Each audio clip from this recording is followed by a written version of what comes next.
দিনটা ছিল 29th October. সেই দিন আমি আর আমার একটা ফ্রেন্ড গিয়েছিলাম জুডিওতে। বেসিক্যালি আমি জুডিওর লিপ প্যাচ, আই প্যাচ আর ওয়েট টিস্যুটা ইউজ করি। পার্সোনালি বলতে গেলে এই তিনটে জিনিস এখন আমার কারেন্ট ফেভারিট হয়ে গিয়েছে।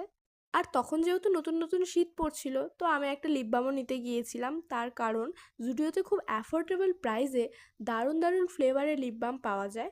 তো আমি ওখান থেকেই একটা নিতে গিয়েছিলাম। তো এই কটা জিনিসই আমি টার্গেট করে গিয়েছিলাম, বাট আমার ওখানে কিছু ড্রেস পছন্দ হয় যেগুলো আমি ট্রায়ালের জন্য নিয়ে যাই। এই হচ্ছে আমার ফার্স্ট ওয়ান, যেটা আমার খুবই ভালো লেগেছিল, বাট আমায় পরে যেন খুব একটা ভালো লাগছিল না। আর এই ফ্রকটা আমার ভীষণই লুজ হয়েছিল। এই ফ্রকটাও সেম আমার প্রচণ্ড লুজ হয়েছিল, যার জন্য আমার খুব একটা ভালো লাগেনি, ওকে ওকে লেগেছে।